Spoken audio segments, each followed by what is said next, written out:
Bayangkan sebuah kampung yang tenang bernama Kampung Ikan Kelly yang dalam sekelip mata bertukar menjadi mimpi ngeri apabila kolam ternakan ikan Kelly yang menjadi sumber rezeki penduduk kampung membongkar rahasia yang gelap. Puluhan rangka manusia perlahan-lahan timbul ke permukaan air. Selepas dihitung didapati 20 rangka wanita dan 10 rangka lelaki yang kesemuanya pernah dilaporkan hilang sebelum ini. Apakah yang sebenarnya berlaku di sebalik kolam ternakan yang mengerikan ini? Malam itu, kebenaran yang membuat seluruh kampung meremang bulu roma telah terbongkar. Jika suatu hari nanti Anda melawat Kampung Ikan Kelly di daerah Kuala Selangor, kesan pertama yang Anda rasai mungkin adalah ketenangan sungai Selangor yang mengalir tenang. Kadang-kadang, riak kecil kelihatan apabila bot nelayan yang penuh dengan ikan keli melintas. Di tepi sungai, rumah-rumah kampung tradisional Melayu dengan tiang tinggi tersusun rapi. Atap zinc memantulkan cahaya matahari petang yang berkilauan. Di belakang rumah, deretan pokok kelapa dan pokok mangga yang tinggi menjulang memberikan teduhan dan suasana desa yang biasa. Penduduk Kampung Ikan Kelly menjalani kehidupan yang terikat dengan sungai sejak lahir. Kanak-kanak sudah biasa mandi, berenang, atau bahkan belajar mendayung di arus sungai yang kadang-kadang deras ketika air pasang. Gelak tawa mereka yang bermain di tepi sungai bergema di seluruh kawasan. Suasana di sini penuh dengan kesegaran. Pada waktu petang, kaum lelaki akan berkumpul di kedai kopi, menghirup kopi okau-kau atau minum arak beras murah sambil berbual tentang ikan yang ditangkap, harga makanan ikan, atau hal ehwal politik kampung. Kehidupan di sini nampaknya berjalan perlahan, seiring dengan aliran sungai. Semangat saling membantu masih kuat. Jika ada majelis perkawinan, seluruh kampung akan datang membantu. Jika ada kematian, jiran tetangga akan berpusu-pusu membantu menguruskan upacara tahlil. Orang ramai percaya bahwa di tanah yang aman seperti ini, jenayah berat tidak mungkin berlaku. Perasaan selamat itu sudah berakar umbi sehingga tiada siapa yang menyangka bahwa ribut taufan akan datang untuk memusnahkan kedamaian kampung ini. Tetapi kemudian, sejak pertengahan tahun 2022, bisikan mula kedengaran. Pada mulanya, ia hanyalah kabar angin. Dalam kalangan tukang cerita, ia hanyalah kisah yang tidak dipedulikan sesiapa. Tetapi apabila masa berlalu, kabar angin itu bertukar menjadi kebimbangan yang ketara. Orang mula hilang.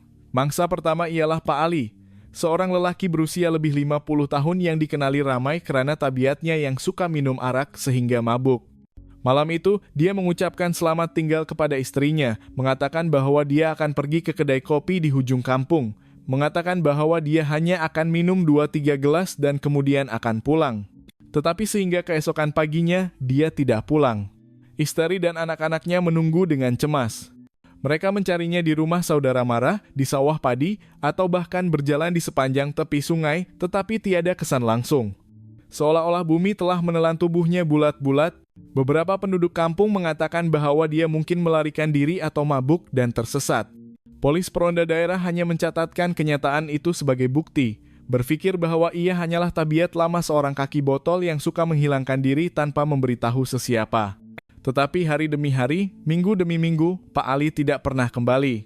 Ketakutan itu belum pun reda. Bulan berikutnya, berita tentang kehilangan Makminah, seorang wanita pertengahan umur yang tinggal seorang diri di rumah kayu kecil berhampiran jeti, tersebar. Makminah seorang yang rajin. Setiap hari, dia akan pergi ke pasar untuk menjual sayur-sayuran dari kebunnya. Suatu pagi, anaknya yang bekerja di Kuala Lumpur coba menelepon ibunya, tetapi tiada siapa yang menjawab. Dia meminta jiran untuk pergi melihat di rumah. Rupa-rupanya, rumah itu berkunci dari dalam. Tiada tanda-tanda pergelutan, tiada barang yang hilang. Apabila pintu dipecahkan, semua barang masih tersusun rapi. Hanya pemilik rumah yang hilang tanpa kesan. Berita ini membuat penduduk kampung meremang bulu roma. Mereka berbisik sesama sendiri, bagaimana mungkin seseorang hilang dari rumahnya sendiri. Tetapi seperti biasa, masa mengikis kejutan itu. Orang ramai kembali sibuk dengan ladang dan kolam ternakan mereka.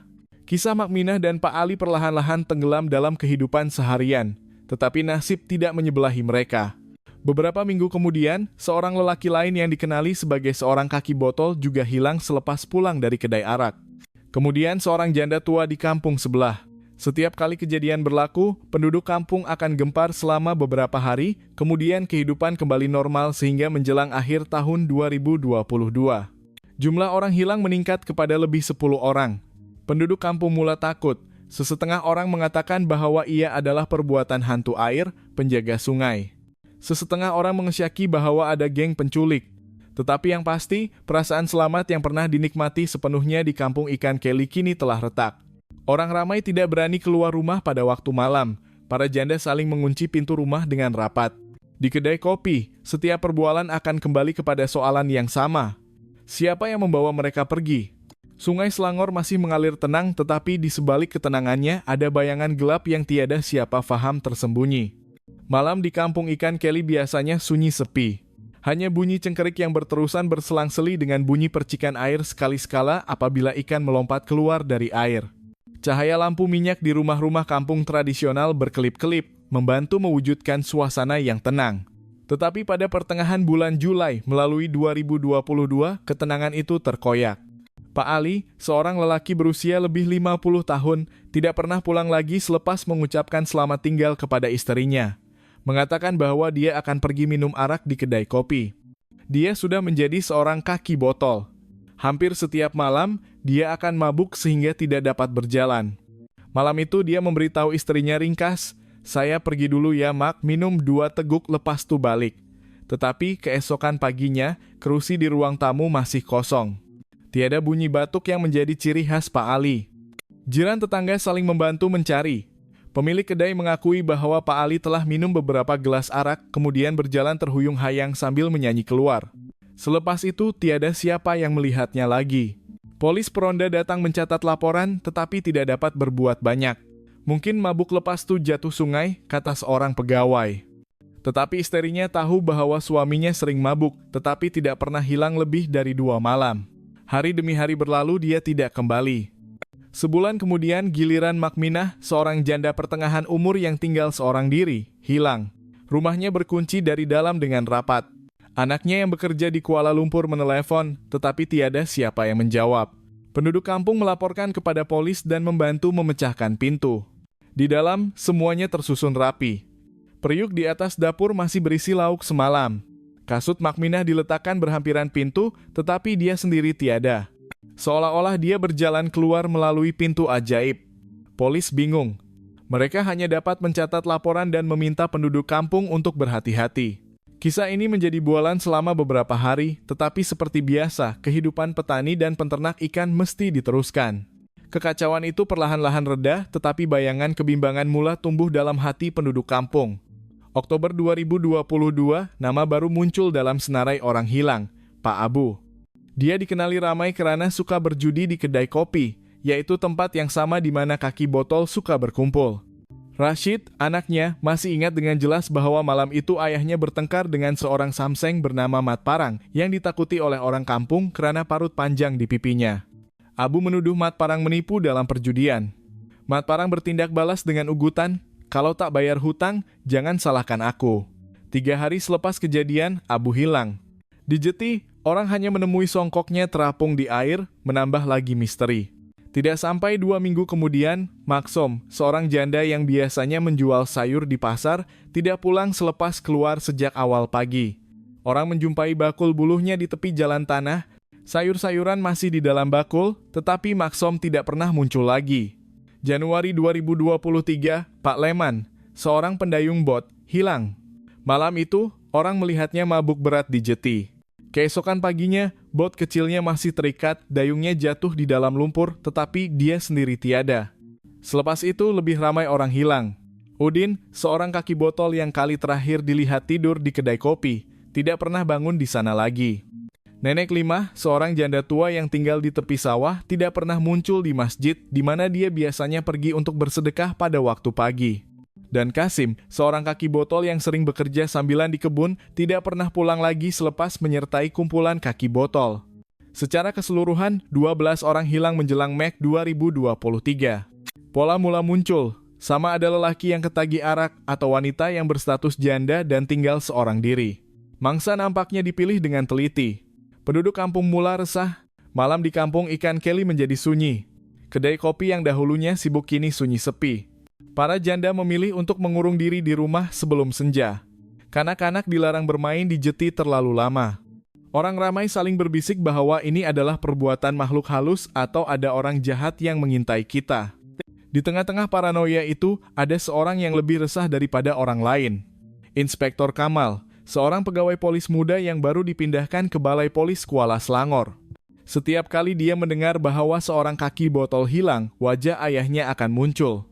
Ayahnya sendiri yang tinggal di kampung lain juga seorang kaki botol.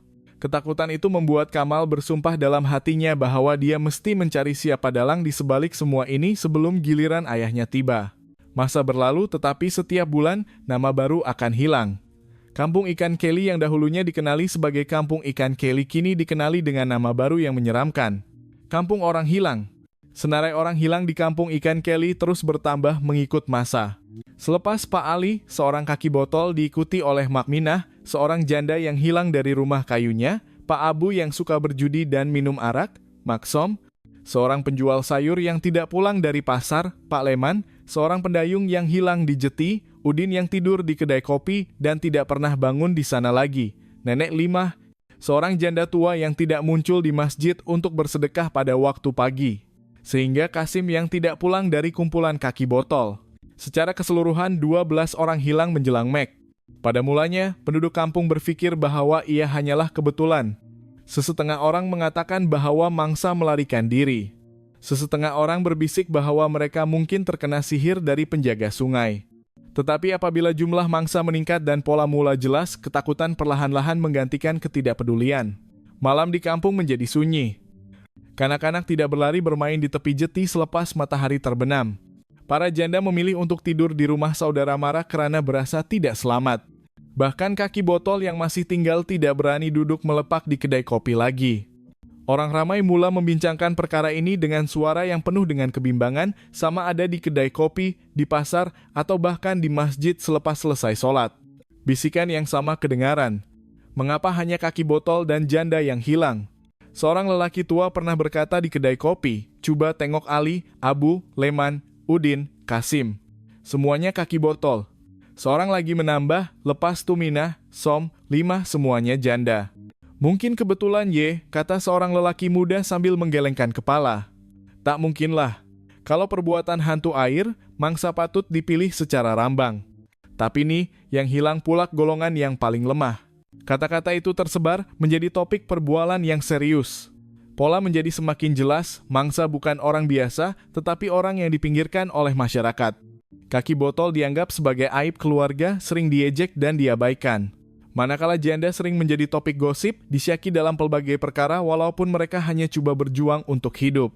Stigma sosial inilah yang membuatkan kehilangan mereka tidak dipandang serius dengan serta-merta. Tiada tekanan yang kuat daripada masyarakat dan itu membolehkan penjenayah bergerak bebas, memilih mangsa tanpa takut dicari dengan bersungguh-sungguh. Tetapi bukan semua mangsa hilang tanpa meninggalkan sebarang kesan. Ada petunjuk kecil yang membuat orang meremang bulu roma.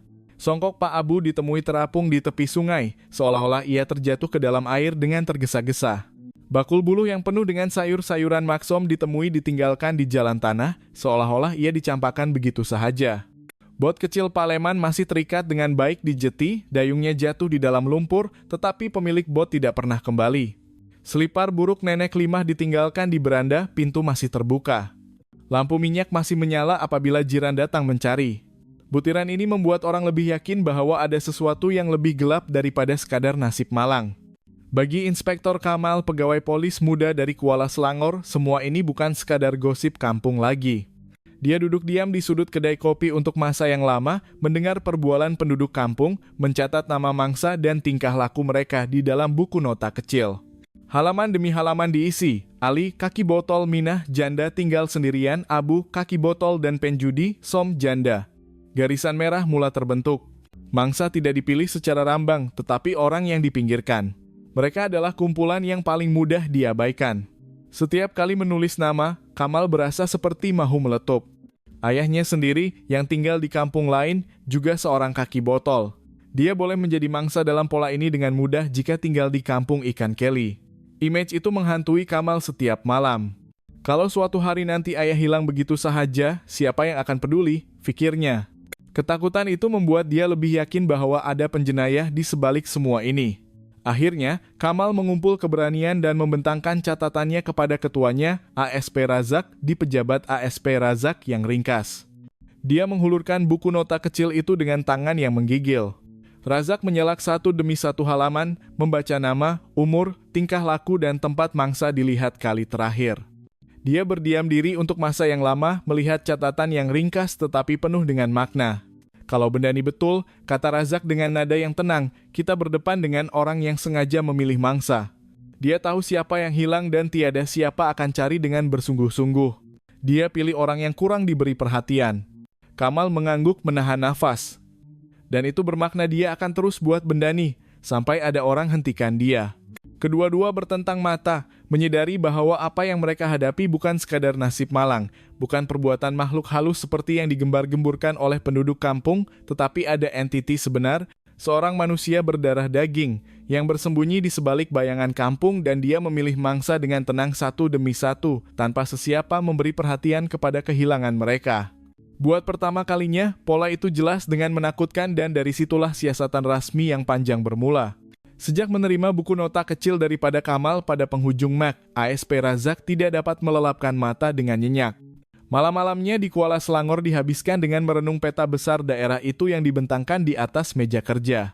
Cahaya lampu neon yang malap membuat wajahnya kelihatan lebih letih daripada biasa dan bau kopi hitam menemani setiap saat pikirannya terus berputar. Dia menandakan rumah, jeti, kedai dan pasar, yaitu tempat mangsa dilihat kali terakhir dengan pin berwarna. Dia mengasingkan kumpulan kaki botol dengan warna merah dan kumpulan janda dengan warna biru. Pada mulanya, titik-titik itu kelihatan berselerak, tetapi semakin banyak pin dipacakkan. Pola itu perlahan-lahan muncul. Semua mangsa berada di kawasan di sepanjang Sungai Selangor, terutamanya di kampung-kampung yang berdekatan seperti Kampung Ikan Kelly, Kampung Pasir, dan Kampung Baru. Tiada mangsa yang hilang jauh dari tepi sungai. Razak merenung peta itu untuk masa yang lama, kemudian bergumam kepada dirinya sendiri. Ini bukan kebetulan, mesti ada sesuatu di sepanjang sungai ini yang kita kena siasat dengan lebih mendalam. Keesokan paginya, dia memanggil beberapa pegawai polis bawahannya masuk ke bilik kerja. Kamal duduk di barisan hadapan dengan wajah yang serius, menunggu untuk mendengar apa yang akan dikatakan oleh ketuanya. Razak berdiri, memegang pembaris panjang dan menunjuk ke peta di dinding. Dia menerangkan satu demi satu. Kali-kali terakhir dilihat di kedai berhampiran jeti, Kampung Ikan Kelly. Minah hilang di rumah kayunya yang menghadap ke sungai. Abu hilang selepas mabuk di kedai kopi di Kampung Pasir berhampiran dengan anak sungai kecil yang mengalir ke Sungai Selangor. Som tidak pulang dari pasar yang juga berada di laluan tepi sungai. Leman hilang di jeti. Bahkan rumah nenek Limah yang terletak jauh di tepi sawah pun ada parit kecil di belakangnya. Semua kes, tanpa pengecualian, berkaitan dengan sungai. Seorang pegawai polis bertanya, mungkinkah penjenayah menggunakan sungai sebagai laluan untuk membawa mangsa pergi? Razak mengangguk perlahan. Dia menerangkan bahwa sungai adalah nadi kehidupan di kawasan ini. Bot boleh berlayar pada waktu malam dengan sangat sedikit saksi dan jika penjenayah mengetahui laluan itu dengan baik, dia boleh datang dengan senyap dan pergi tanpa meninggalkan kesan. Kamal menambah bahwa mangsa dipilih karena mereka paling lemah, kaki botol yang mabuk di tepi jalan dan janda yang tinggal seorang diri. Mereka mudah dipujuk atau ditarik dan apabila hilang, tiada siapa yang akan mencari dengan bersungguh-sungguh. Razak memandang Kamal untuk masa yang lama, kemudian berkata, kemungkinan besar penjenayah itu bukan orang luar. Dia seorang yang mengetahui tingkah laku penduduk kampung dengan baik, mengetahui lorong-lorong di tepi sungai. Dia tahu waktu mana yang sunyi dan tiada siapa yang perasan. Sejak itu pasukan kecil mula bekerja semula. Mereka membuka file cash lama, menyimak dokumen sejak 2 tahun lalu dan menemu bual keluarga mangsa semula. Kali ini soalannya lebih terperinci, bukan hanya kali terakhir dilihat bila. Tetapi, siapa yang datang berkunjung selalu? Siapa yang pernah singgah di rumah? Atau ada pergaduhan kecil yang pernah dianggap tidak penting atau tidak? Razak menekankan bahwa butiran yang paling kecil mungkin mempunyai makna yang besar. Sebuah selipar yang ditinggalkan di beranda, sepatah 2 kata atau sebuah bot yang berlayar pada tengah malam mungkin menjadi petunjuk penting. Kamal ditugaskan untuk kembali ke Kampung Ikan Kelly sekali lagi. Dia bercakap dengan Nenek Nor, pemilik kedai kopi berhampiran jeti. Nenek Nor bercerita dengan suara serak bahwa dia sering mendengar bunyi bot berlayar pada tengah malam. Bukan bot biasa, sebab selalu ada bunyi whistle kecil macam bunyi bersiul yang kejut saya dari tidur. Dia tidak tahu bot siapa, tetapi bunyi itu berbeza daripada bot nelayan biasa. Kamal mencatat maklumat itu dengan teliti. Pada malam-malam seterusnya, Razak duduk merenung peta untuk masa yang lama. Dia melihat pin berwarna yang kini kelihatan seperti jejak yang tersembunyi di sepanjang sungai. Dalam pikirannya, dia mulai membayangkan bagaimana penjenayah bergerak mendekati mangsa, membawa mereka naik bot dan hilang ke arah yang tiada siapa tahu. Setiap titik di peta menunjuk kepada satu andaian. Penjenayah mempunyai tempat istimewa di kawasan tepi sungai itu, tempat yang cukup sunyi untuk menyembunyikan mangsa. Tetapi Razak masih menahan kesimpulannya. Dia tahu bahwa ini hanyalah syak wasangka awal dan dia memerlukan bukti yang konkret untuk bergerak ke hadapan. Pada awal April 2023, Razak memanggil pasukannya bermesyuarat lagi. Dia menunjuk ke kawasan kosong di peta, sebidang tanah luas di tepi sungai yang jarang dilalui orang dan dikelilingi oleh hutan paya. Dia berkata bahwa jika dia seorang penjenayah, dia akan memilih tempat seperti itu, jauh dari orang ramai dan cukup dekat dengan sungai untuk keluar masuk dengan bot tanpa sesiapa melihat. Tetapi dia menegaskan bahwa ini hanyalah gambaran dalam imajinasi dan mereka tidak boleh membuat kesimpulan. Pasukan perlu mencari bukti yang lebih nyata. Pada malam itu, apabila Kuala Selangor mula sunyi, Razak duduk seorang diri di bilik kerja. Dia memandang peta dengan perasaan yang bercampur baur antara keletihan dan keazaman.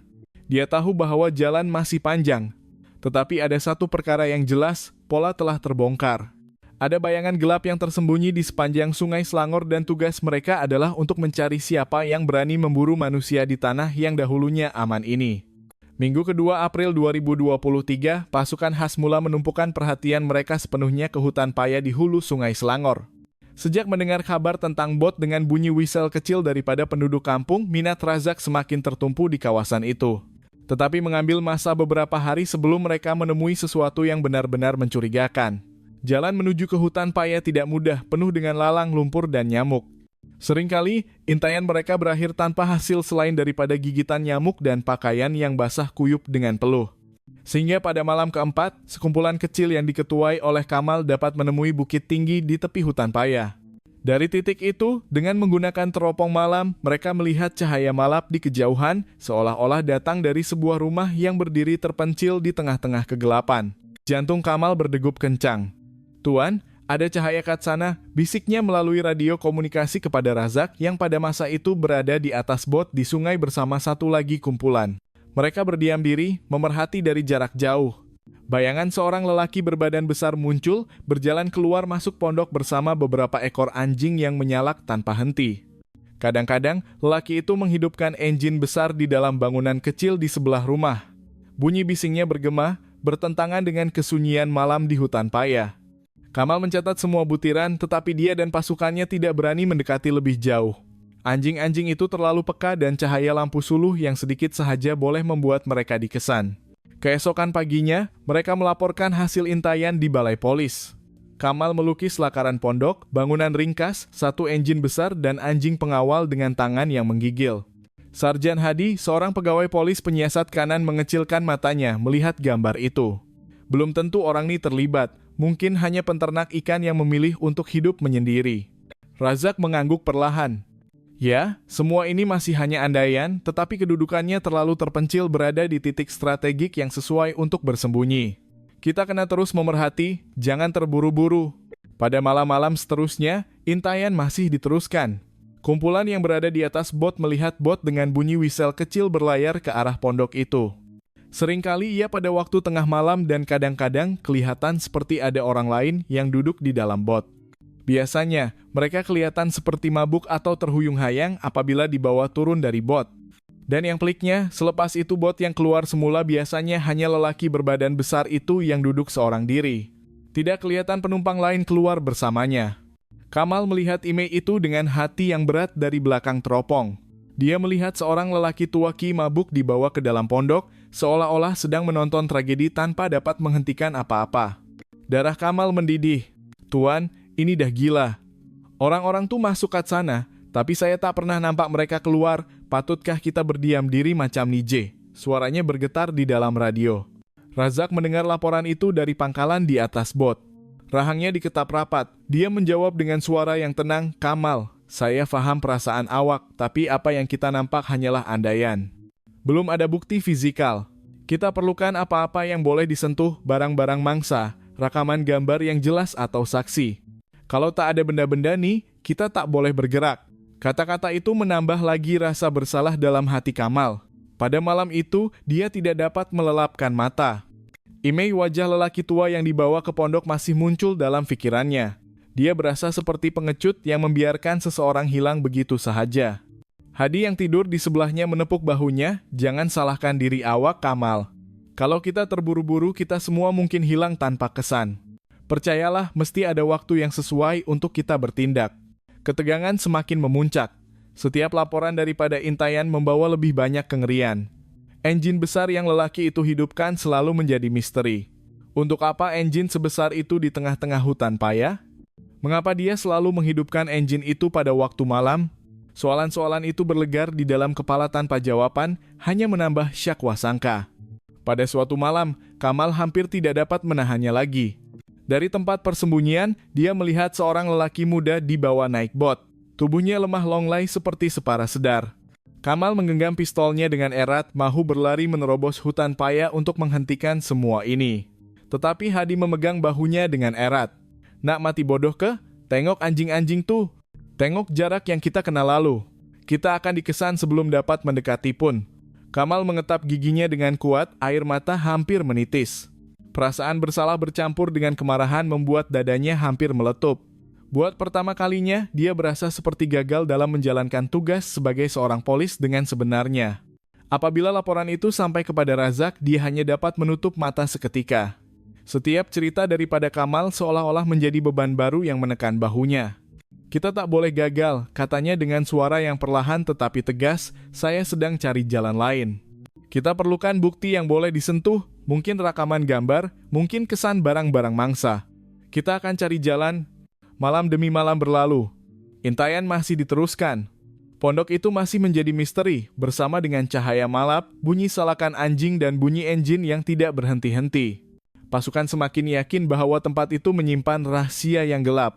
Tetapi sehingga saat itu, segalanya masih hanyalah bayangan yang dapat dilihat dari kejauhan, dan di sebalik keputusasaan, ada sesuatu yang menakutkan.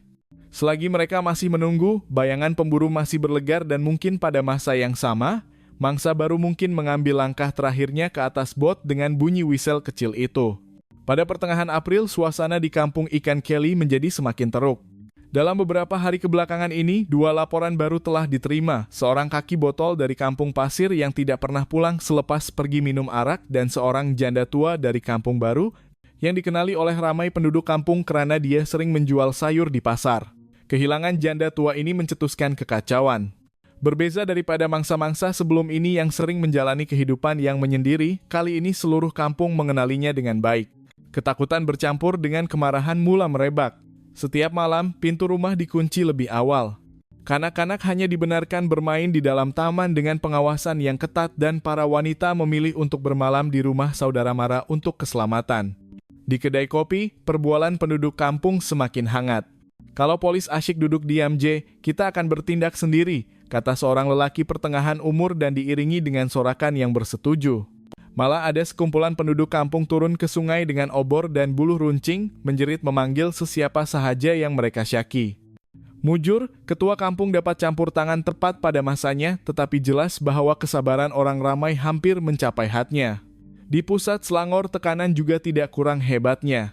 Pengarah menerima panggilan setiap hari daripada pegawai peringkat daerah, atau bahkan orang menyindir di media bahwa pegawai bertindak lambat. Kamal membaca berita itu dengan wajah yang serius.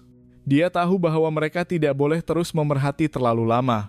Setiap hari yang berlalu tanpa hasil bermakna mungkin ada mangsa baru yang hilang. Dalam mesyuarat pada malam itu, Razak berdiri di hadapan peta besar yang penuh dengan pin berwarna. Dia menunjuk kedua pin baru dengan pandangan yang berat. Ini adalah mangsa baru, seorang dari kampung pasir, seorang lagi dari kampung baru. Kedua-duanya sepadan dengan pola, dan kita semua tahu bahwa ada kemungkinan besar mereka dibawa ke pondok di hutan paya itu. Dia berhenti seketika, membiarkan kata-katanya tenggelam dalam kesunyian. "Masalahnya, kita belum ada bukti fisikal. Kalau kita serbu sebagai polis tanpa alasan yang cukup kuat, pondok tuh akan nampak macam rumah penternak ikan biasa.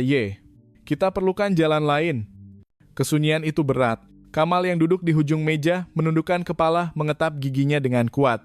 Matanya merah bukan hanya karena kurang tidur, tetapi juga karena dihantui oleh perasaan bersalah. Dia memandang Razak dengan suara serak. Tuan, saya tak tahu sama ada saya masih layak dipanggil polis atau tak. Saya nampak dengan mata sendiri orang-orang tuh dibawa ke sana, tapi saya tak buat apa-apa pun. Mereka dah hilang. Saya cuma berdiam diri. Apa gunanya uniform nih kalau saya tak dapat selamatkan nyawa sesiapapun? Kata-kata Kamal membuat seluruh bilik menjadi senyap. Sarjan Hadi, seorang pegawai polis penyiasat kanan memandangnya dengan pandangan simpati, kemudian berkata perlahan, "Kamal, jangan salahkan diri awak. Tugas kita bukan buat benda bodoh, tapi membuktikan kebenaran. Kalau semalam awak serbu, mungkin kita semua tak dapat balik. Ingat, awak tak gagal, awak masih kat sini, berjuang bersama kami." Razak berjalan mendekat, menepuk bahu Kamal. "Saya faham perasaan awak. Saya pun rasa bersalah setiap kali dengar berita mangsa baru, tapi sebab inilah kita kena cari cara yang lebih bijak. Kita tak boleh masuk sebagai polis, kita kena masuk dengan menyamar, dengan alasan rasmi yang buat dia tak syak." Beberapa pegawai polis bertukar pandang terkejut dengan ide itu. "Menyamar jadi apa, Tuan?" tanya Reungmit, salah seorang penyiasat.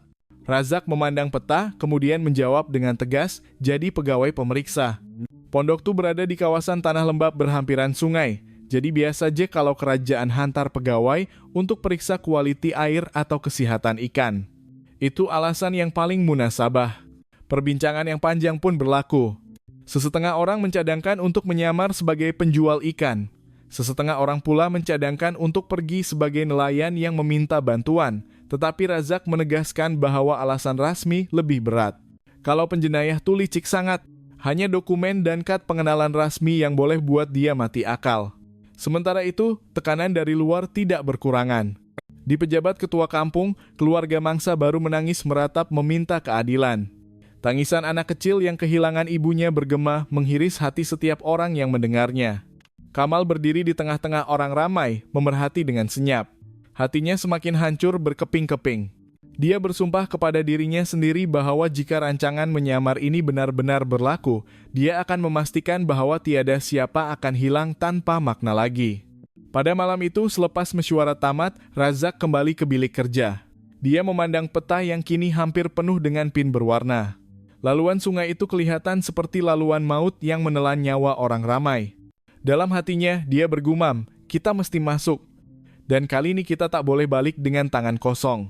Buat pertama kalinya, pasukan khas berasa bahwa mereka mempunyai hala tuju yang jelas, bukan sekadar mengintai dari kejauhan lagi, tetapi bersiap sedia untuk melangkah masuk ke sarang yang mereka percaya menyimpan rahasia yang gelap. Pada lewat April 2023, suasana di Kuala Selangor menjadi semakin tegang dari hari ke hari. Berita tentang kehilangan penduduk kampung terus menjadi topik perbualan di pasar. Orang ramai tidak lagi bercakap tentang harga ikan atau hasil tuaian padi, tetapi bercakap tentang semalam, siapa pula yang tak balik rumah. Tekanan daripada orang ramai membuat suasana di bilik kerja polis menjadi sesak seolah-olah setiap dinding menyimpan bisikan tuntutan keadilan. Pada malam itu, pasukan khas berkumpul di bilik mesyuarat yang kecil. Cahaya lampu neon yang malap tergantung di sailing. Meja itu penuh dengan peta, nota, dan cawan kopi yang sudah sejuk. Razak berdiri di hadapan papan putih, melukis lakaran pondok di hutan paya yang telah mereka perhatikan selama berminggu-minggu. "Kita tak boleh masuk sebagai polis," dia memulakan perbualan. Suaranya mendatar tetapi tegas. "Kalau kita pergi dengan uniform, orang kat pondok tu mungkin akan tutup mulut atau bahkan musnahkan bukti. Kita mesti masuk dengan cara lain." Hadi mengangkat kening. "Menyamar?" Razak mengangguk, "sebagai tim pegawai pemeriksa. Pondok Tu berada di kawasan tanah lembab berhampiran sungai. Jadi biasa aja kalau kerajaan hantar pegawai untuk periksa kualiti air atau kesehatan ikan. Itu alasan yang paling munasabah."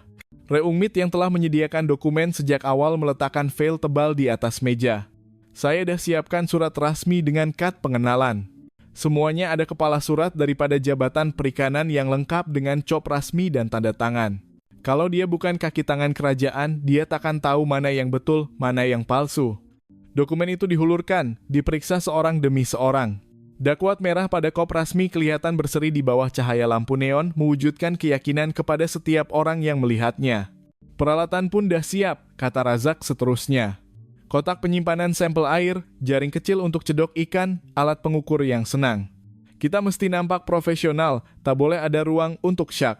Semua orang mengangguk, tetapi kesunyian kembali dengan cepat.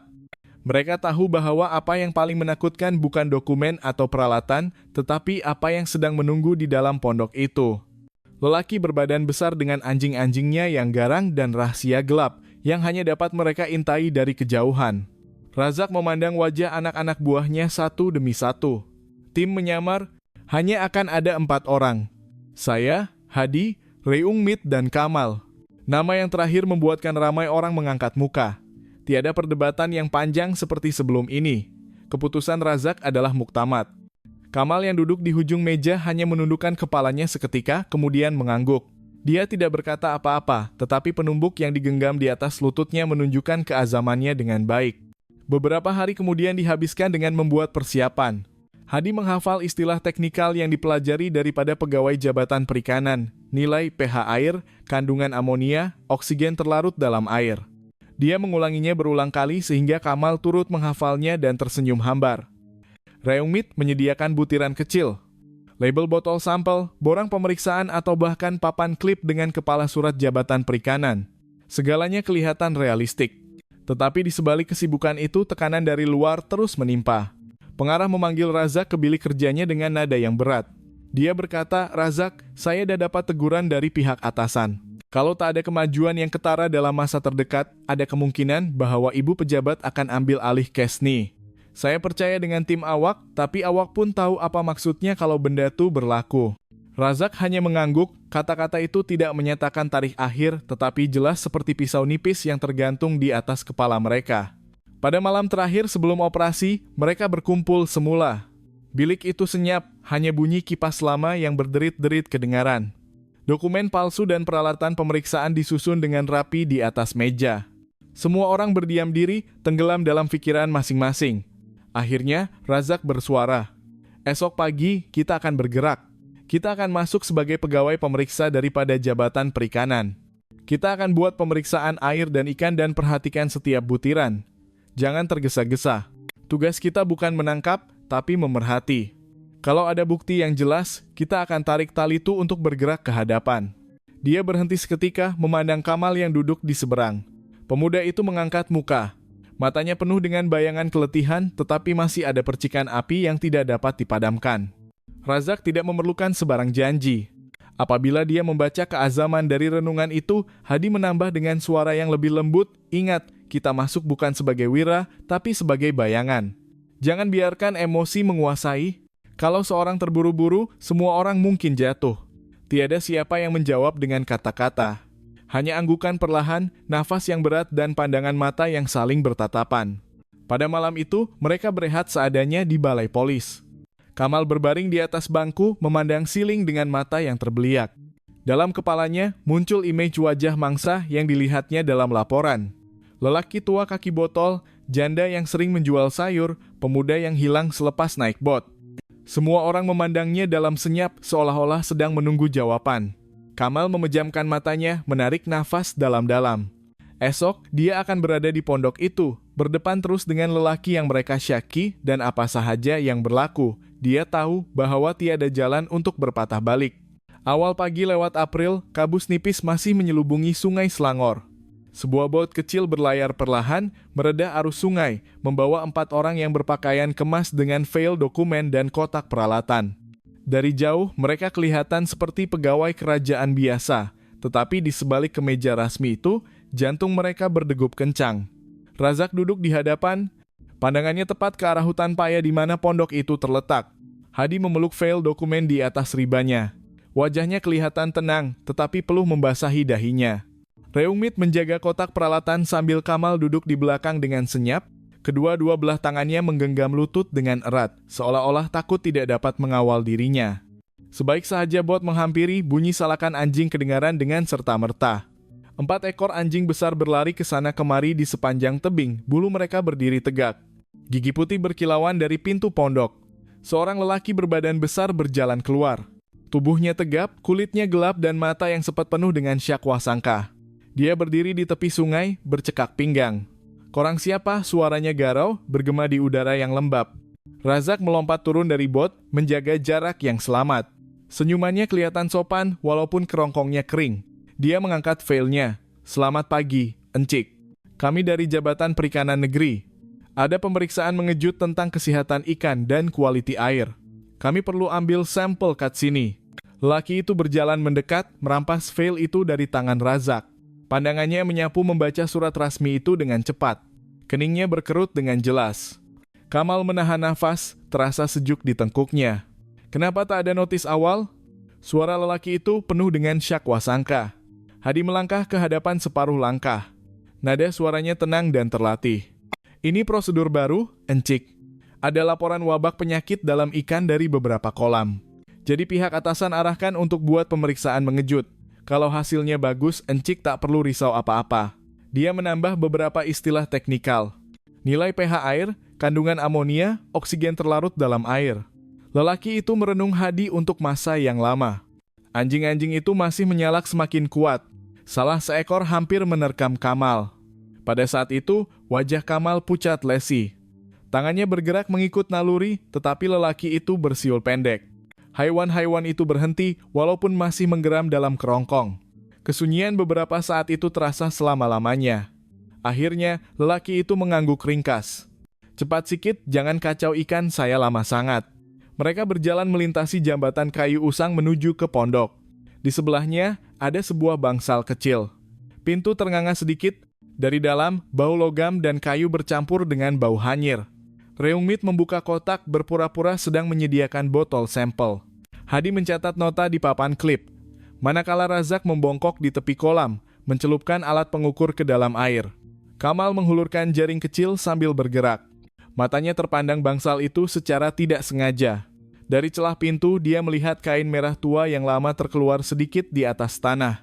Bentuknya seperti kain sarung lama atau mungkin hanya guni buruk. Kamal terhenti. Jantungnya berdegup lebih kencang. Kau tengok apa? Suara garau lelaki itu membelah udara. Kamal tersentak, cepat menundukkan mukanya. Tak ada apa, Encik, saya cuma cari sampel ikan. Suaranya serak hampir tidak kedengaran. Razak cepat mencelah. Wajahnya masih tersenyum walaupun tapak tangannya sejuk beku. Encik, boleh kami periksa air dekat dengan bangsal tuh? Biasanya engine boleh beri kesan pada kualiti air. Lelaki itu memandangnya dengan tidak senang hati. Anjing-anjing itu mula menyalak lagi, seolah-olah menyadari ketegangan itu. Kesunyian beberapa saat itu seolah-olah menekan dada semua orang. Kemudian, lelaki itu mengangguk ringkas. Cepat, Razak dan Hadi berjalan ke sisi bangsal. Mereka mencangkung, berpura-pura sedang menurunkan botol ke dalam air. Dari ekor mata, Razak melihat kain merah itu dengan lebih jelas, ia tersepit di antara pintu dan lantai. Dia memaksa dirinya untuk tidak melihat, hanya membuat garis-garis kecil tambahan dalam kertas catatannya. Dah cukup, suara lelaki itu bergema. Ambil sampel korang dan pergi dari sini. Razak menutup file itu menundukkan kepalanya. Terima kasih, Encik, kalau ada apa-apa, kami akan lapor pada jabatan. Kalau ada apa-apa yang tak kena, kami akan datang semula. Mereka berjalan dengan cepat kembali ke bot. Anjing-anjing itu mengikuti sehingga ke tepi sungai. Mata mereka tidak lepas daripada belakang Kamal sehingga bot mula bergerak menjauh. Barulah bunyi salakan itu berhenti. Di atas bot, kesunyian yang panjang menyelubungi. Reungmit meletakkan kotak itu dengan tangan yang bergetar. Hadi mengesat mukanya, nafasnya berat. Hampir kantoi tadi. Sikit jelagi. Razak memandang kembali ke arah pondok yang semakin mengecil. Nada suaranya rendah tetapi tegas. Bangsal tuh ada sembunyikan sesuatu. Kain tuh bukan kebetulan. Soalnya, macam mana kita nak buktikan tanpa jadikan diri kita mangsa seterusnya? Kamal duduk diam. Pandangannya kosong melihat arus sungai. Dalam hatinya, kemarahan dan ketakutan bercampur baur. Dia berasa seperti baru sahaja merenung pintu ke rahasia yang gelap, tetapi jarak untuk membukanya masih terlalu berbahaya. Mereka kembali ke balai polis dengan perasaan yang bercampur baur, lega karena terselamat, tetapi juga kecewa karena bukti yang mereka perlukan masih terkunci dengan ketat di belakang pintu bangsal di hutan paya itu. Pada petang itu, selepas pulang daripada menyamar di hutan paya, 4 anggota tim kembali ke balai dengan wajah yang lesu. Mereka terus masuk ke bilik mesyuarat tanpa berkata apa-apa. Ketegangan daripada pertembungan dengan lelaki mencurigakan di pondok itu masih terasa seolah-olah bunyi salakan anjing masih tidak berhenti bergema di telinga mereka. Razak membuka file itu perlahan, melihat dokumen kosong itu seketika sebelum bersuara. Kita dah nampak dengan mata sendiri bahwa bangsal itu mencurigakan. Ada kain merah tua yang terkeluar. Mungkin hanya guni, tapi mungkin juga barang salah seorang mangsa. Kita tak boleh abaikan benda nih. Dia berpaling ke arah Kamal. Awak orang yang nampak dengan jelas sekali. Apa pendapat awak? Kamal menundukkan kepalanya seketika, kemudian menjawab dengan suara yang tersekat-sekat. Warna dia sama macam kain sarung lama, Tuan. Saya teringat pada Pak Mail, mangsa yang hilang bulan lepas. Dia suka pakai kain sarung merah, tapi saya tak boleh sahkan daripada jarak jauh, terlalu kabur. Dia berhenti menarik nafas dalam-dalam. Saya cuma rasa benda itu bukan kebetulan. Hadi menambah dengan suara yang berhati-hati. Kita anggap itu petunjuk, bukan bukti. Kalau barang mangsa betul ada kat sana, kita mesti cari jalan untuk dapatkannya secara sah. Kalau tak ada bukti fisikal, kita tak boleh bergerak ke hadapan. Reumit mengangguk. Masalahnya, tadi kita dah hampir kantoi. Anak buah tuh dah syakat kita. Kalau kita kembali dengan alasan yang sama, dia akan tutup mulut, kita mesti guna cara lain. Razak mengetuk meja perlahan, berpikir dalam-dalam. Betul, kita tak boleh guna helah pemeriksaan semula, tapi kita pun tak boleh berdiam diri. Orang kampung sedang menunggu. Kerisauan orang kampung dah nak sampai ke tahap yang sebenar. Pada petang itu, laporan daripada ketua kampung ikan Kelly diterima. Tuan, penduduk kampung berkumpul lagi kat balai raya. Mereka bawa spanduk menjerit-jerit. Ada yang bawa obor, ada yang bawa buluh runcing. Mereka kata kalau polis tak buat apa-apa, mereka akan serbu pondok kat hutan payatu sendiri. Suara ketua kampung ditelepon kedengaran cemas. Razak berdiri di tingkap balai, melihat bayangan matahari petang yang terbias ke atas sungai Selangor. Dia dapat membayangkan orang ramai yang marah, tangisan keluarga mangsa yang tidak dapat menunggu lagi. Jika mereka bertindak sendiri, bukan sahaja nyawa akan terancam, tetapi seluruh siasatan mungkin akan musnah. Pada malam itu, mesyuarat seterusnya diadakan. Kali ini, suasananya lebih tegang daripada sebelum ini. Semua orang tahu bahwa masa mereka terhad. Razak memulakan mesyuarat dengan suara yang berat. Kita perlukan strategi baru. Reungmit, ada tak saluran rasmi lain yang boleh kita guna?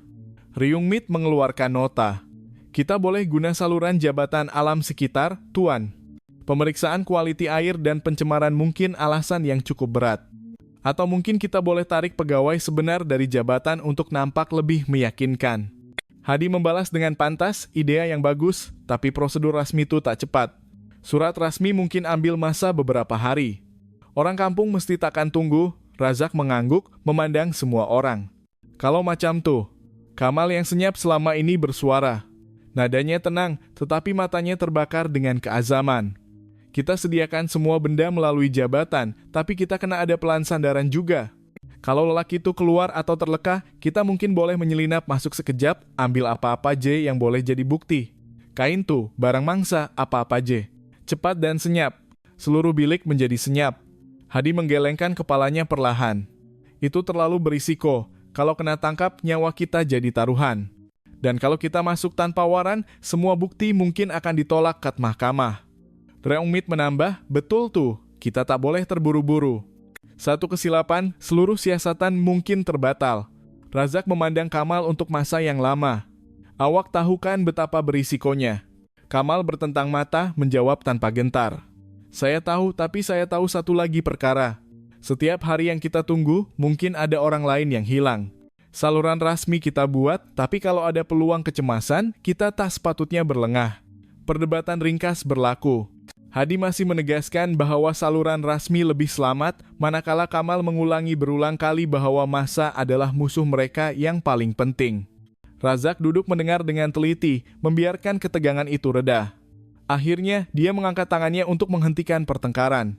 Baiklah, kita akan buat kedua-duanya rasmi melalui jabatan alam sekitar. Kita akan cepatkan prosesnya.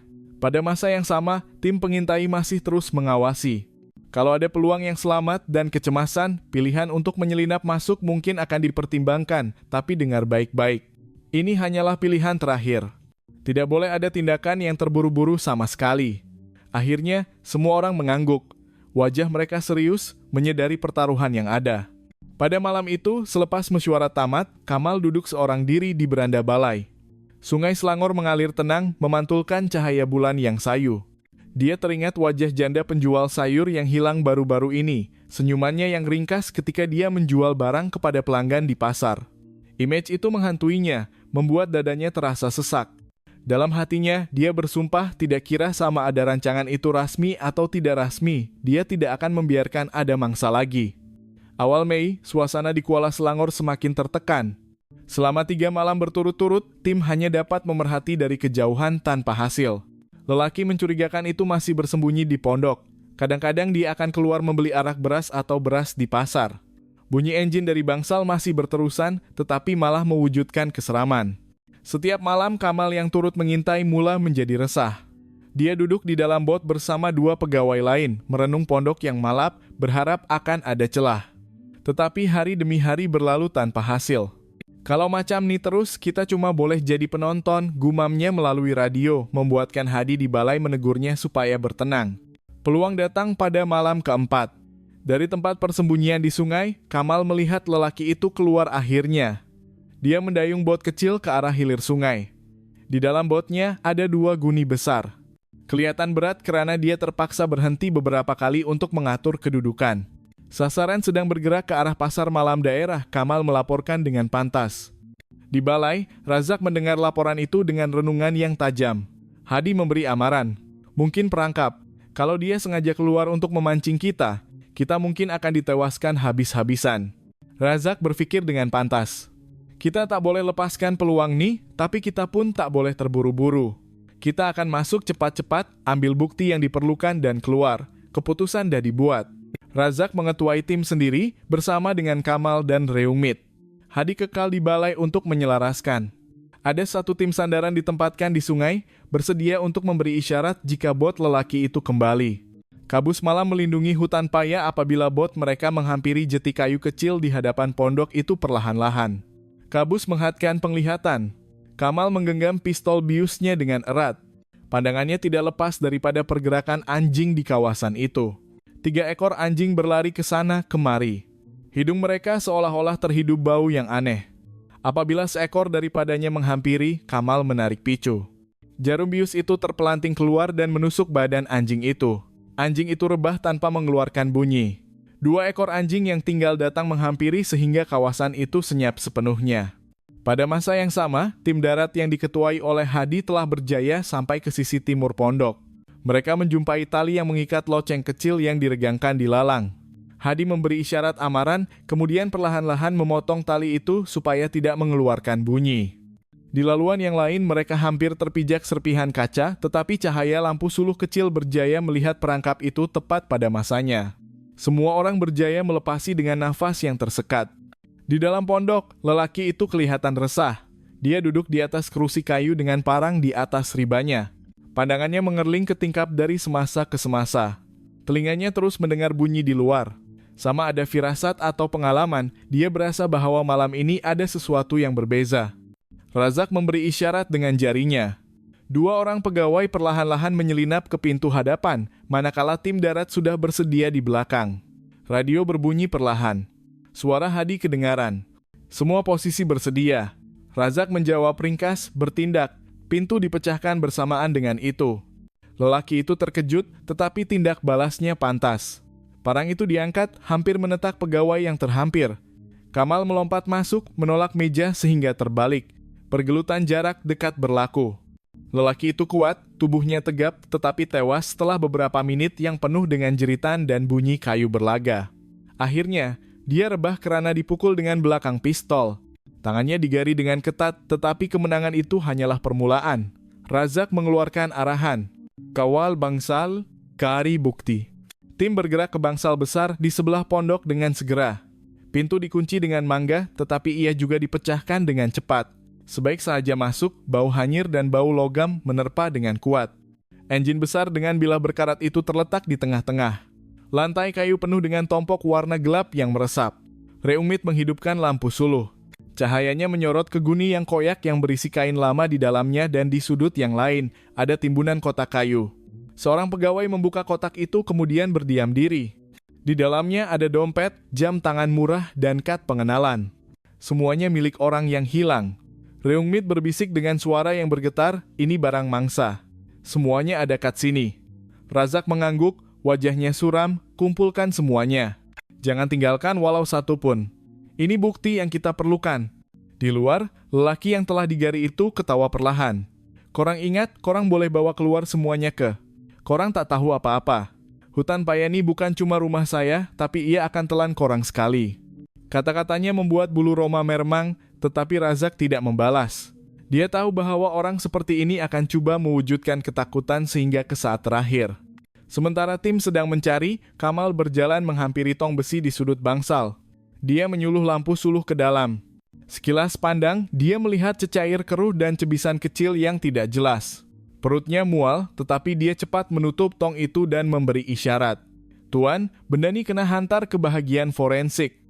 Razak mengangguk. Radio berbunyi lagi. Suara Hadi dari luar kedengaran tergesa-gesa. Tuan, orang kampung dah mula bergerak ke arah hutan paya. Mereka bawa obor dan menjerit-jerit. Kita kena keluar cepat sebelum keadaan jadi lebih teruk. Razak berpikir dengan pantas. Semua bukti masukkan dalam guni. Sasaran bawa naik bot. Kita berundur sekarang. Suasana bertukar menjadi huru-hara serta-merta. Dari jauh, jeritan orang kampung semakin kuat. Cahaya obor menembusik kabus. Polis tempatan coba menghalang, tetapi orang ramai terlalu ramai. Jika mereka melihat apa yang ada di dalam bangsal, rusuhan mungkin akan berlaku tanpa dapat dielakkan. Tim cepat menarik lelaki yang masih meronta itu keluar, bukti dikumpulkan kemas. Engine besar direkam gambarnya dari pelbagai sudut. Kamal dan 2 orang pegawai lain membawa guni rampasan ke bot.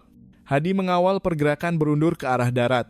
Apabila bot mereka mula bergerak menjauh, suara orang ramai hampir tiba di tepi hutan paya. Kabus menghalang penglihatan, tetapi jeritan orang kampung bercampur dengan salakan anjing dari jauh. Lelaki itu ketawa dengan dingin walaupun tangannya diikat. Korang bawa saya pergi, tapi hutan paya ini masih simpan rahasianya. Razak memandang tepat ke arah sungai. Wajahnya keras. Dia tahu bahwa rahasia itu mungkin lebih mengerikan daripada apa yang baru saja mereka lihat. Beberapa hari selepas operasi menutup hutan paya, Sungai Selangor bukan lagi menjadi tempat rahasia. Polis merentangkan tali kuning mengelilingi kawasan itu. Engine besar dari bangsal diangkut sebagai bahan bukti dan kotak kayu yang penuh dengan barang-barang mangsa disusun dengan rapi di bilik forensik. Dari siasatan lanjut, kebenaran yang dahsyat terbongkar. Sesetengah daripada mangsa bukan sahaja dibunuh, tetapi mayat mereka dihancurkan menggunakan mesin dan sisa-sisa itu dibuang ke dalam kolam di hutan paya. Cebisan kecil ditemui di dalam lumpur menjadi bukti yang tidak dapat disangkal bahwa tragedi telah benar-benar berlaku di sana. Penduduk kampung yang sebelum ini marah akhirnya mengetahui kebenaran apabila polis mengumumkan hasil siasatan. Tangisan kesedihan bergema di balai raya. Nama mangsa disebut satu persatu. Keluarga mereka berpelukan sambil menangis. Sesetengah orang pengsan karena tidak dapat menerima kenyataan. Ketua kampung dengan suara yang bergetar telah meminta maaf karena tidak dapat melindungi penduduknya. Dia berkata, kita semua terlalai. Kita memandang orang yang hilang itu tidak penting hanya karena mereka kaki botol, janda atau hidup seorang diri. Padahal mereka juga manusia, sebahagian daripada kita. Kata-kata itu membuat semua orang terdiam. Di bilik soal siasat, lelaki itu duduk bersama Gari di tangannya. Dia tidak ketawa lagi seperti ketika ditangkap. Pandangannya kosong. Kadang-kadang dia bergumam sesuatu yang tidak jelas. Razak memandangnya untuk masa yang lama sebelum bersuara. Awak pilih orang yang lemah sebab tahu tiada siapa yang peduli. Tapi akhirnya, kebenaran terungkap. Hutan paya yang awak ingat akan menyembunyikan segala-galanya kini menjadi saksi utama. Lelaki itu tidak menjawab, hanya menundukkan kepalanya. Akhirnya, dia didakwa dengan pelbagai pertuduhan, termasuk pembunuhan terancang, penculikan, dan pemusnahan bukti.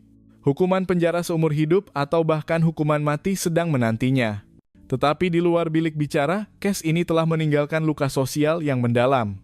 Penduduk kampung mula menyadari bahwa selama ini mereka telah menutup mata terlalu lama. Orang yang dilihat sebagai sampah masyarakat atau tidak bernilai telah menjadi golongan yang paling rapuh untuk menjadi mangsa.